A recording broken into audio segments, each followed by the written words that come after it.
33 workers का एक group रोजाना की तरह जमीन से 2300 फुट नीचे एक माइन पर काम करने गया। ये जिस माइन पर काम कर रहे थे उसकी गहराई दुनिया की दूसरी लंबी तरीन बिल्डिंग शंघाई टावर से भी ज्यादा थी। इस माइन में जाने का सिर्फ यही एक रास्ता था और बदकिस्मती से वापस आने का भी यही रास्ता था। माइन के बॉटम पर जहां वर्कर्स काम कर रहे थे वहां का टेम्परेचर काफी ज्यादा था और ऑक्सीजन बहुत ही कम। इस दिन माइन के अंदर सारे ऑपरेशंस रोजाना की तरह ही चल रहे थे, लेकिन फिर कुछ ऐसा हुआ जिसने इन वर्कर्स की जिंदगी पूरी तरह से बदल दी।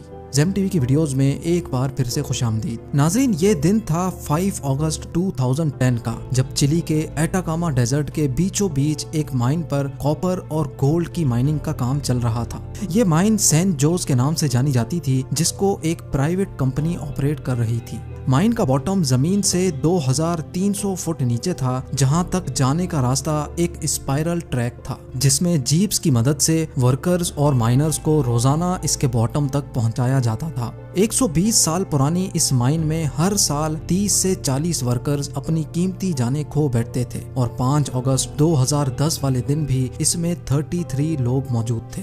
जमीन के अंदर जिस जगह पर ये माइनर्स काम कर रहे थे वहाँ माइन में क्रैक्स पड़ने की वजह से एक हादसा हुआ और एक बहुत बड़ा पत्थर माइन पर आ गिरा। इस पत्थर ने माइन पर आने वाले रास्ते को पूरी तरह से ब्लॉक कर दिया था, जिसको हटाना किसी भी सूरत में मुमकिन नहीं था। इस हादसे की वजह से वर्कर्स को तो नुकसान नहीं हुआ, लेकिन अब वो लोग एक ऐसी पोजीशन में खड़े थे कि जमीन से 2300 फुट नीचे ना ही वो वापस जा सकते थे, ना ही उनके पास इतना खाने का सामान था, ना ही उनका जमीन से कांटेक्ट बाकी बचा था और चारों तरफ से फंस जाने की वजह से ना ही वहाँ इतना ऑक्सीजन मौजूद था। उनके लिए ये ऐसा ही था जैसे वो 33 वर्कर्स कब्र में दफन किए गए हों और वो भी जिंदा। लेकिन हैरत अंगेज तौर पे पूरे 69 डेज के बाद उनको माइन से जिंदा निकाल लिया गया। पर आखिर ये मुमकिन कैसे हुआ? अपने साथ सिर्फ एक वक्त का खाना लेकर जाने वाले पूरे 69 डेज तक जिंदा कैसे रहे? कैसे इतने लिमिटेड ऑक्सीजन में उन्होंने गुजारा किया? और जिस माइन को खोदने में पूरे 120 साल लगे थे, उसके बॉटम में फंसे वर्कर्स को निकालने के लिए इंजीनियरिंग टीम को किन किन मुश्किलात का सामना करना पड़ा, ये सब आप जान सकेंगे आज की इस वीडियो में। तो आइए आगे बढ़ते हैं। Challenge number 1। यह खतरनाक कोलैप्स दोपहर 2 बजे हुआ था और उसकी शिद्दत इतनी ज्यादा थी कि ना सिर्फ माइन के एंट्री पॉइंट से मिट्टी का धुआं निकला था, बल्कि उसने आसपास के इलाके को भी हिलाकर रख दिया। ये खबर पूरे चिली में आग की तरह फैल गई। माइनिंग कंपनी ने फौरन इमरजेंसी अलर्ट जारी कर दिया। सबको यही फिक्र खाई हुई थी कि उनके प्यारे जिंदा हैं या नहीं, लेकिन उसके लिए जरूरी था कि माइन के अंदर जाकर देखा जाए। माइनिंग कंपनी का कहना था कि इस कोलैप्स की वजह से माइन काफी कमजोर हो चुकी है और उसके अंदर जाना खतरे से खाली नहीं है। इसी वजह से माइनिंग कंपनी ने रेस्क्यू ऑपरेशन करने से इनकार कर दिया। जैसे जैसे वक्त गुजरता जा रहा था, वैसे वैसे माइन में फंसे वर्कर्स के बचने की उम्मीद भी खत्म होती जा रही थी। लेकिन वहीं एक रिटायर्ड माइनर जोस वेगा भी मौजूद था, जो उन फंसे हुए वर्कर्स में से एलेक्स नामी एक वर्कर का बाप था। अपने बेटे को किसी भी सूरत बचाने के लिए जोस अपनी जान खतरे में डालने के लिए राजी हो गया।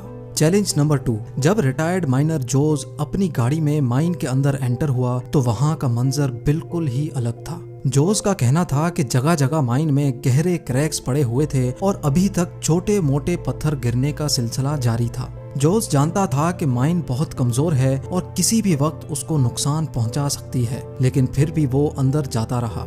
थोड़ा आगे जाकर जोस ने जो देखा वो उसके लिए यकीन करना बहुत मुश्किल था।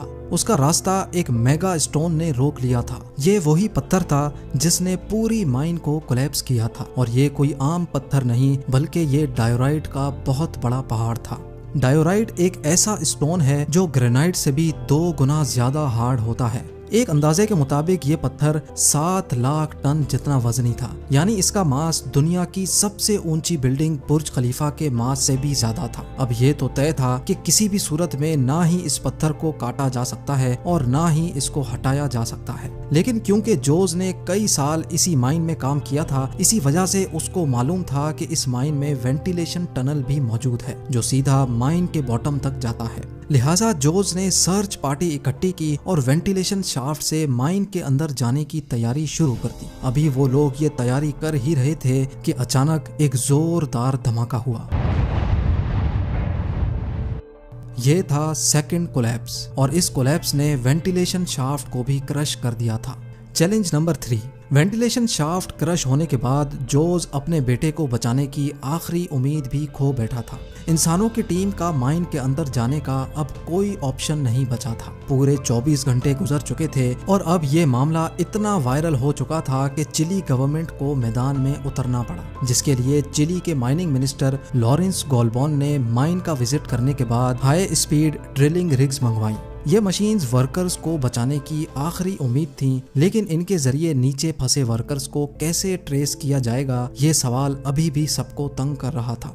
ऑपरेशन हेड राउल डगनिनो ने फैसला किया कि माइन के 3 हिस्सों में 6 इंच वाइड होल ड्रिल किए जाएंगे और कैमरा के जरिए वहां फंसे वर्कर्स का सुराग लगाया जाएगा। लेकिन एक मसला और भी था। ऑपरेशन हेड ने बताया कि जमीन में मौजूद ठोस पत्थर ड्रिलिंग पाइप को अपनी लोकेशन से हटा देते हैं, जिसकी वजह से हम अपना टारगेट मिस कर सकते हैं। ये ऐसा ही था जैसे बास्केटबॉल गोल से 2000 फुट दूर खड़े होकर गोल का निशाना लगाना। यानी 100 बातों की एक बात, इस ड्रिलिंग से वर्कर्स को ढूंढने का चांस सिर्फ और सिर्फ 1% था। लेकिन क्योंकि इसके अलावा और कोई ऑप्शन नहीं था और जितना टाइम गुजरता जाएगा वर्कर्स के बचने का चांस मजीद कम होता जाएगा, इसी वजह से ड्रिलिंग का काम स्टार्ट कर दिया गया।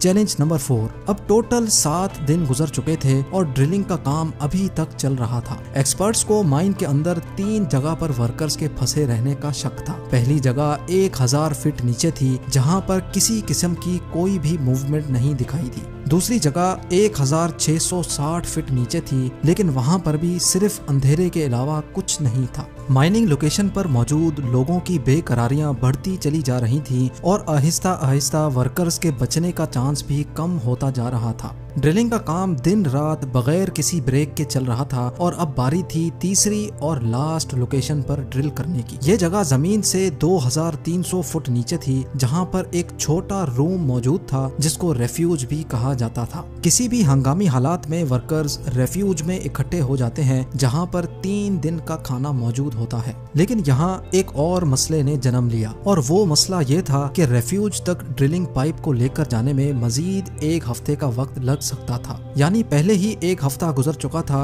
और अब मजीद 1 हफ्ता लगने जा रहा था। अगर वर्कर्स रेफ्यूज तक पहुंच भी गए होंगे तब भी उनके पास सिर्फ 3 दिन का खाना मौजूद होगा। लेकिन अब चूंकि और कोई चारा नहीं था, इसी वजह से ड्रिलिंग का काम एक बार फिर से शुरू हो गया। Challenge number 5। अब एक्सपर्ट्स को रेफ्यूज तक ड्रिलिंग पाइप पहुंचाने के लिए एक खास एंगल पर ड्रिलिंग पाइप को अंदर भेजना था, ताकि वो 2300 फुट के बाद सीधा रेफ्यूज को हिट करे। लिहाजा एक खास एंगल निकाला गया और ड्रिलिंग का काम स्टार्ट हो गया। मुसलसल 7 दिन की ड्रिलिंग के बाद पाइप 2300 फुट नीचे तो पहुंच गया, लेकिन वहां पर भी सिर्फ अंधेरा ही अंधेरा था। मालूम पड़ा कि पाइप का निशाना रेफ्यूज से सिर्फ 100 फीट दूर जा लगा था। अब 14 दिन गुजर चुके थे और वर्कर्स के जिंदा रहने का चांस ना होने के बराबर ही बचा था। नाउमीदी बुरी तरह फैल चुकी थी और ऑपरेशन हेड ने रेस्क्यू मिशन खत्म करने का ऐलान भी कर दिया था। लेकिन फिर चिली के माइनिंग मिनिस्टर लॉरेंस गोल्बॉन ने अपनी जाती कैलकुलेशन से एक आखिरी बार ड्रिल करने की रिक्वेस्ट की। लिहाजा अब आखिरी बार ड्रिलिंग का काम स्टार्ट हो गया। मजीद 3 दिन के बाद ड्रिलिंग पाइप एक बार फिर से 2300 फुट नीचे पहुंच गया। अभी पाइप को निकालकर कैमरा भेजना था, लेकिन अचानक माइनिंग मिनिस्टर को पाइप में से एक अजीब सी आवाज सुनाई दी। पहले तो लगा कि शायद ये पाइप पर पत्थरों के गिरने की आवाज है, लेकिन फिर स्टेथोस्कोप लगाकर चेक किया तो ये ऐसी आवाज थी जैसे कोई इंसान पाइप पर हथौड़े मार रहा हो।